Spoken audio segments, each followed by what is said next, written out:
What's good, people? I'm back, and today we will be breaking down Max Holloway versus Conor McGregor 2. Now, usually I don't do breakdowns, but I'm gonna start doing breakdowns for fights like sometime before, like a week or two before the fight.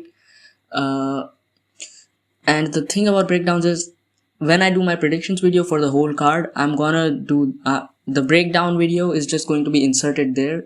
I'm not gonna do a different breakdown or a different prediction. So the breakdown and the prediction will be in the same video. So stick around for the prediction as well. When I usually do breakdowns, I usually write stuff down. I usually script a little bit, or I when I say something, I usually have it written down. I have like bullet points written down. I don't have any of that written down. So this is just gonna be me freestyling. So it might be a bit here and there, and some points might be like the order might not be correct. I might talk about something that I should talk about later. I'll talk about that before. I'll talk about one point that I should talk about early on that I might end up talking about later on. So yeah, that might happen in this video a little bit. But let's just get straight into it. Conor McGregor versus Max Holloway 2. It's pretty interesting. The most interesting part about this fight is that it's at 170. Because if you guys saw the first fight, now the general how do I say this? The general idea of people from that fight is that Conor McGregor just grapple fucked Holloway. That was not the case. Rounds 1 and rounds 2 were mostly striking, and Conor McGregor was outstriking Max Holloway on the feet, and he was piecing him up. By the end of round 2, around near the end of round 2, Conor McGregor really started to grapple with Max Holloway, and round 3 was just mainly Conor McGregor dominating Max Holloway using his grappling. Now, with that being said, does Conor McGregor grapple? Because keys to victory for Conor McGregor to win this fight is by grappling Max Holloway. And the more I think about this, the more I start leaning towards Conor McGregor. Because the more I start thinking, Conor McGregor is going to win. Now, one interesting part about this fight is going to be Conor McGregor being a southpaw.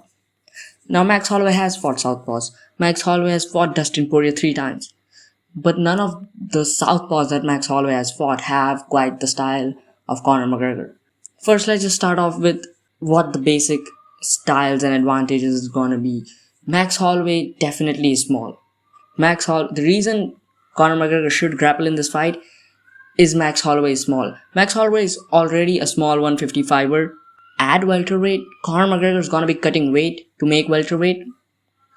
And Max Holloway, he's already small at 155. He just fought in March. He hasn't had that much time to bulk up to 170. He still doesn't look that big. And also, Conor being the more shorter and more stockier guy than Max Holloway, he should have the girth advantage, and in the grappling, it's going to be very useful. Now, the reason Max Holloway runs into grappling problems a lot is because he has short arms. Now, the height difference between Conor and Max isn't that much. When you have around the same height-ish and you have short arms, that really puts you at quite a disadvantage. But obviously, Max Holloway being the taller guy, he uses his height very well, and his ability to move out of range is very well. Obviously, being the taller guy, it doesn't really matter if you have short arms, if you're that much taller than your opponent, if you have shorter arms than your opponent. But usually Max Holloway isn't that much taller than his opponent. It's like an inch or two at most.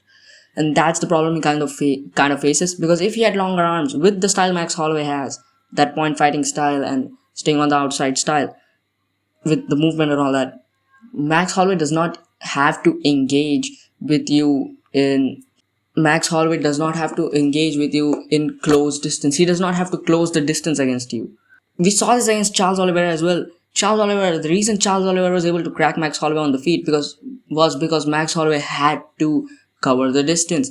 The reason Max Holloway did so well against Justin Gaethje is because because Justin Gaethje fights in the clinch, he fights in the pocket, and Max Holloway, he doesn't necessarily fight in the pocket, but because the range he fights at isn't necessarily completely out of the pocket, It's not like a point fighting range, but it's not necessarily out the pocket. It's somewhere in between, kind of. What Max Holloway does really well is he gets in the pocket, he lands his flurry, he lands a couple punches, he gets out of the pocket. Max Holloway is constantly on his bike, circling out, but that also causes a problem that Max Holloway can be pressured very easily.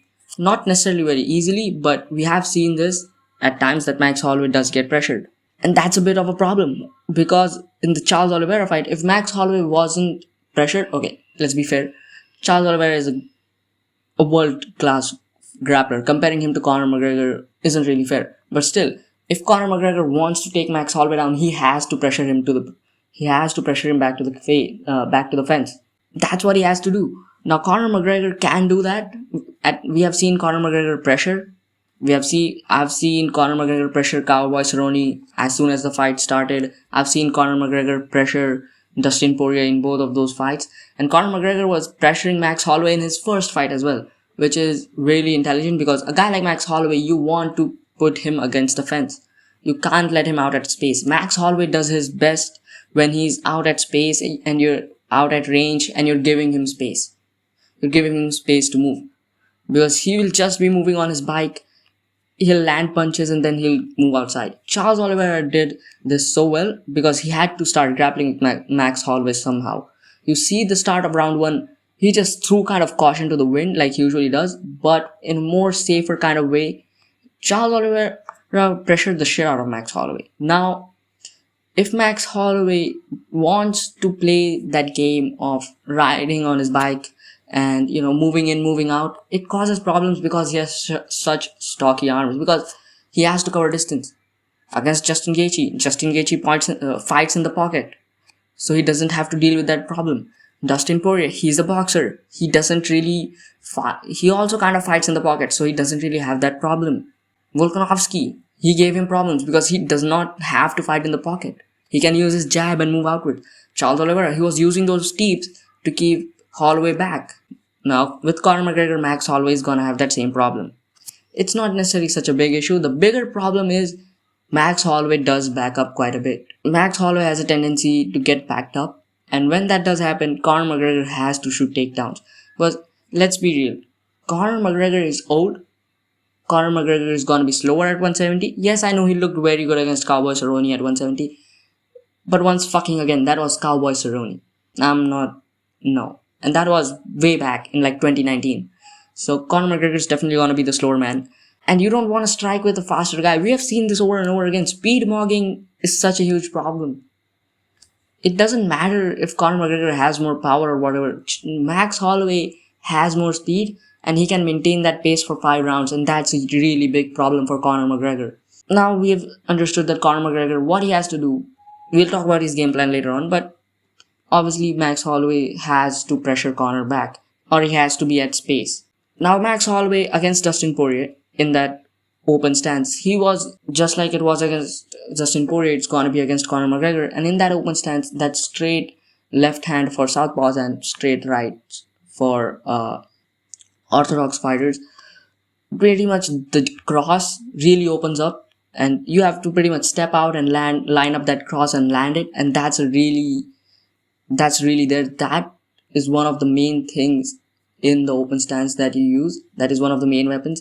And Max Holloway did that very well. He dropped Dustin Poirier using a straight cross. I don't know. He's orthodox, so a straight right. Now in open stance, that straight right is going to open up. But Dustin Poirier doesn't really fire crosses that much. He's more of a hooks and uppercuts kind of guy. He doesn't really do that. Who does throw straight rights? Who does throw, I fucked it up. Who does throw straight lefts? Who does throw crosses from open stance?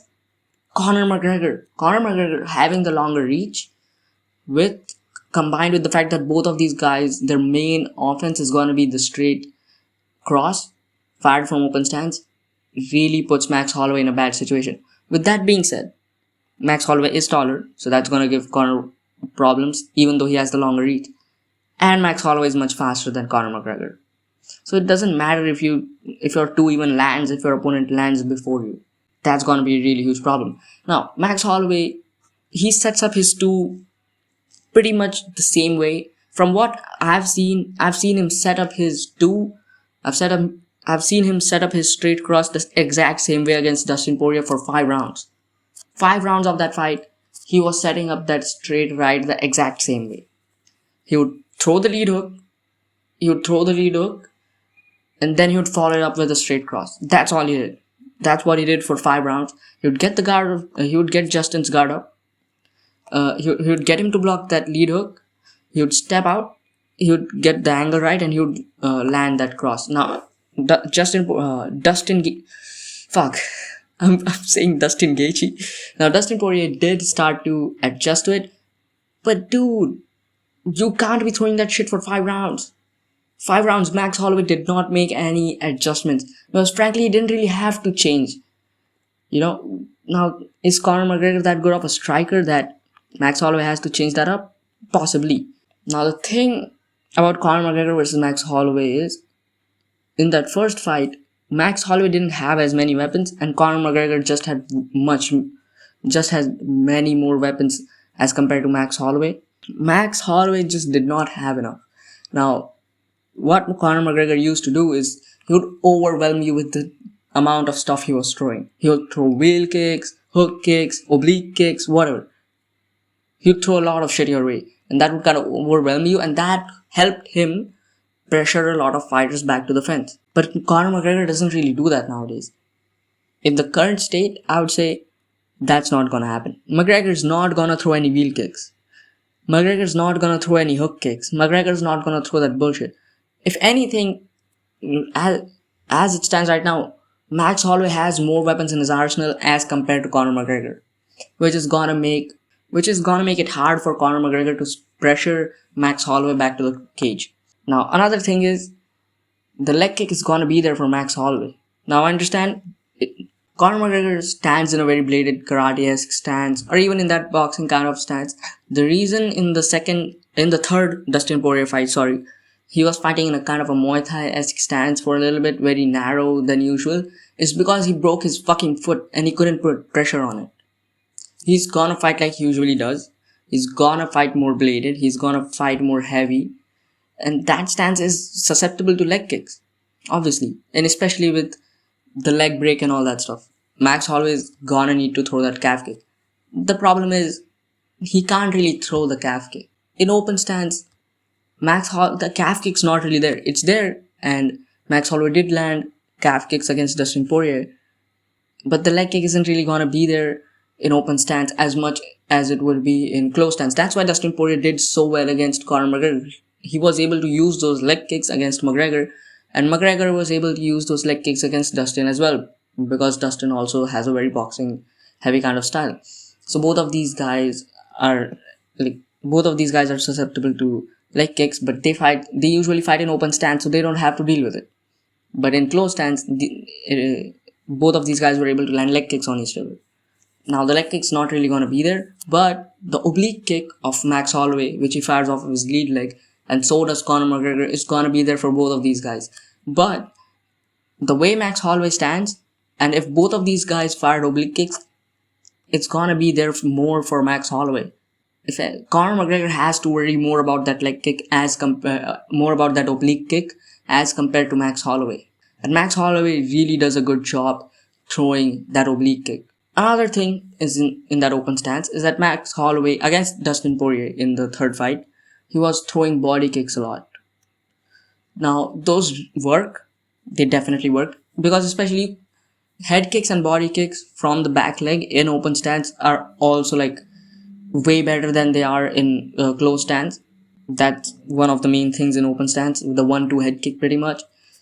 Now, the open stance head kick is gonna be there for both of these guys. More for Max Holloway than for Conor McGregor, for sure. The body kick, though, is interesting. Max was able to land a lot of body kicks against Dustin Poirier. He was, frankly, kind of able to stop Dustin Poirier's pressure using that body kick over and over again. But the problem with that is, if you're fighting a southpaw and you're an orthodox fighter, you have to block that body kick, because that body kick is gonna land on your liver if you're fighting orthodox. But Dustin Poirier doesn't throw body kicks. Dustin Poirier threw one body kick in that whole fight. Or maybe two. Maybe my counting's a bit off, but at most he threw 2 body kicks in that fight. Conor McGregor is gonna throw body kicks against Holloway. He has to worry about that. Against a guy like Dustin Poirier, where he doesn't really have to worry about shit coming his way. He has to worry about stuff coming his way against Conor McGregor. If Conor McGregor fights Max Holloway like he fought Cowboy Cerrone, he will win this fight. Now, obviously, now let's address the elephant in the room. Does Conor McGregor have to respect Max Holloway's power? If I was game planning for Conor McGregor, I would say, fuck that. Rush at him like you rushed at Cowboy Cerrone and get him to the fence and take him down. Now, Max Holloway, understand, he did get grapple fucked by one of the best grapplers in the history of the sport in Charles Oliveira. But you look at a lot of these sequences, he does have underhooks. But the underhook isn't strong because the underhook isn't all the way in. And also Max Holloway is a skinny twink. So it's not gonna be there. And even in the first McGregor fight, he had underhooks on a lot of these takedown entries. But it didn't matter. Because Conor was just stronger than him and Max just isn't that good of a wrestler. He just isn't that good of a grappler. And especially at 170, if McGregor gets a hold of him, he's just gonna be so much stronger than Holloway that he can take him down. And McGregor's grappling is a bit slept on. McGregor's jiu-jitsu probably isn't as good as Max Holloway, but if he can just pressure the shit out of Max Holloway, take him down and hold him down for like at least 3 rounds of the fight, he wins that fight. Now obviously there's also another elephant in the room. Will Conor McGregor's cardio hold up? That is possibly the biggest question ever. Now Conor McGregor doesn't really have bad cardio, but if you push the pace on a guy like McGregor, he will tire out in rounds 4 and 5. And that's why he kind of had to switch his style around from, he wasn't really throwing wheel kicks anymore, because even against Eddie Alvarez, he didn't throw as many, he mostly just threw punches against Eddie Alvarez. He wasn't throwing a lot of anything else, to be honest. He wasn't really throwing hook kicks and stuff like that against Eddie Alvarez. It was mostly boxing. Now you don't want to do that against Max Holloway. If the only thing you're doing is throwing hands with Holloway, it's gonna be really tough. Even Topuria struggled against Holloway when it came to, just because he was just straight up boxing. Now Topuria is kind of different. Topuria's case is just completely different as compared to somebody like McGregor. Now McGregor is one of those guys that can actually fight Holloway where he's good at. Holloway fights at space. Holloway fights at space with a lot of range. McGregor is one of the few guys that can actually fight Holloway's fight. But the same goes for Max Holloway. The way Conor McGregor fights, Max Holloway is always gonna be kind of a tough matchup for him. Especially, okay, maybe not back then. If you talk about the first fight, that doesn't really apply to that. But right now, as things are, that is the case. Will Conor McGregor grapple? Let's make a game plan for both of these guys. First of all, if you're Max Holloway, you have to make Conor McGregor respect your power, first of all. You can't get pressured to the fence. Because Conor McGregor is not that good of a wrestler. So if you're out at space, or if you have Conor backed up, you are not going to get taken down. That the best chance of you winning this fight is if Conor McGregor is backed up, or if you're out at space. So you have to pressure Conor and you cannot get pressured back. And you just have to do you have to use your speed advantage and land punches. You have to throw oblique kicks, you have to throw calf kicks, and you have to line up that 1-2. Other than that, I can't really make I can't really talk about a game plan for Max Holloway. But if you're Conor McGregor, the game plan is quite straightforward and quite simple as well. You have to throw a lot of shit out like you usually do. Throw kicks, throw spinning kicks, throw a lot of bullshit onto his way, line up that straight left that you have in open stance, throw body kicks and throw head kicks, because if Max Holloway starts throwing those and you can't throw those, and Max Holloway is just throwing them, you're gonna be stuck. So you have to throw those, and you have to pressure the shit out of Max Holloway, and when he gets backed up to the fence, that's when you shoot. Now, even if Max Holloway has underhooks, you're probably gonna take him down. And when you take him down, it's pretty much wraps from there. I understand Max Holloway will probably get back up, because Conor McGregor's jiu-jitsu isn't that good. Max Holloway's jiu-jitsu is semi-decent. It's not bad. The problem is he went up against Charles Oliveira.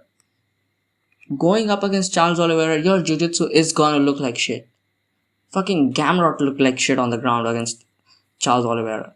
Yeah, Holloway is not gonna look like shit. I'm surprised Holloway didn't get submitted in that fight.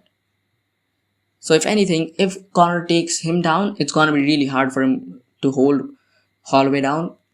But because he has such a size advantage, that is a possibility. And in the first fight, McGregor was able to pass Holloway's guard. He was able to get to side control, and his jiu-jitsu did look some pretty good in that first fight. Now Holloway has improved his ground game quite a bit since then. With that being said, it's still not good.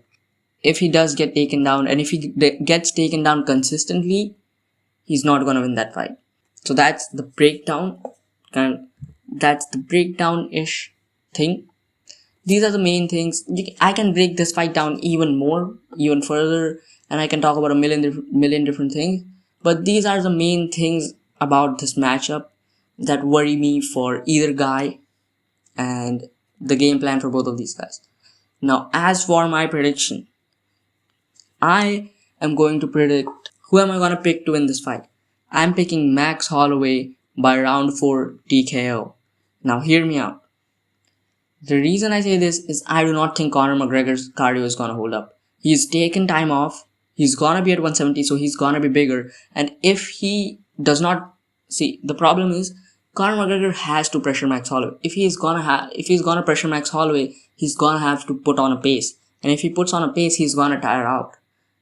If anybody can survive a high pace, it's Max Holloway. It's not Conor McGregor, especially after he's been gone for so long, and his cardio's never been that good in when he goes the distance and when he puts on a very high pace. It's not bad, but considering how long he's been gone, I do not feel confident enough in Conor McGregor's cardio.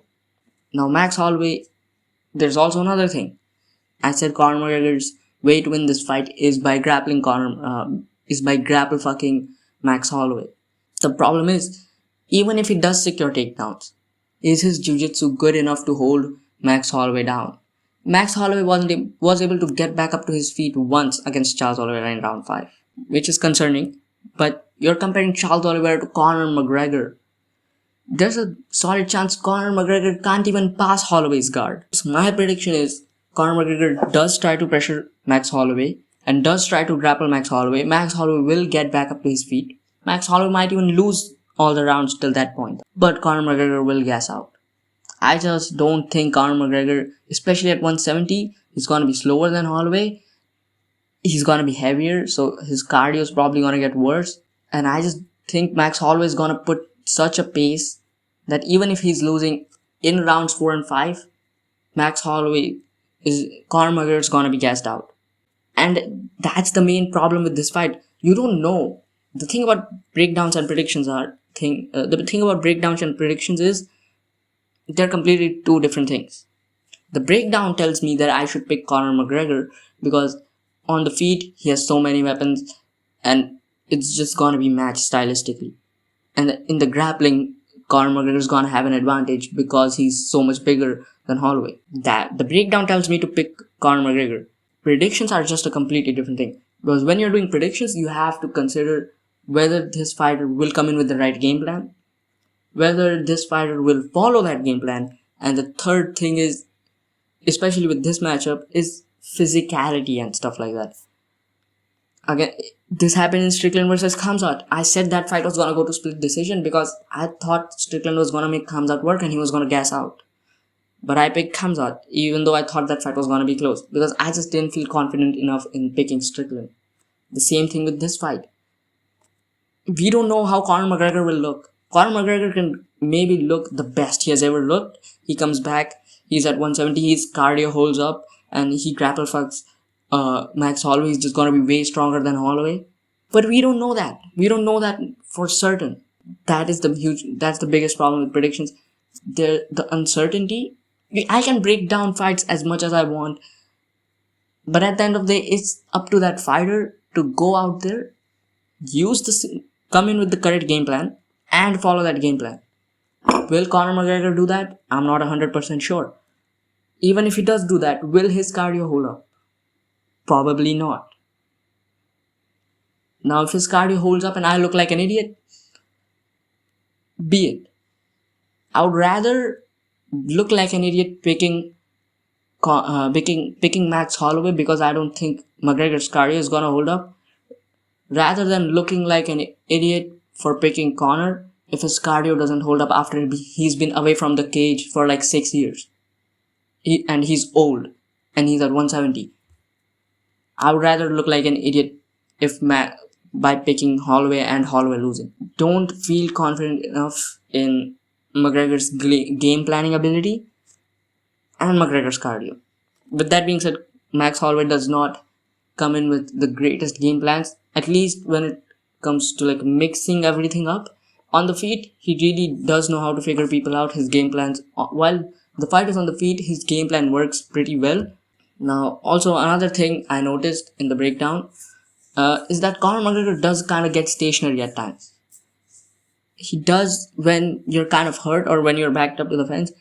He doesn't necessarily move as much while he's throwing stuff at you when you're backed up to the fence. He kind of becomes more stationary. Now you don't want to become stationary against Holloway even for a minute.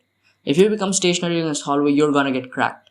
The same goes for Max Holloway as well. If Max Holloway becomes stationary, he's gonna get dropped. The one time he became stationary against Justin Gaethje, he got dropped. The one time he became kind of stationary against Dustin Poirier, he got dropped. He kind of was stationary in the finishing sequence against Charles Oliveira in round 5 in the last like 5 seconds. He got cracked. So both of these guys can't be stationary. Now as the fight goes on, I'm confident that Conor McGregor will be more stationary than Max Holloway because he's gonna gas out. And that's my prediction that McGregor should win this fight on paper, but I don't think his cardio is gonna hold up, and I'll be picking Max Holloway by round 4 TKO. And yeah, that's it. And I'll see you guys in the next one.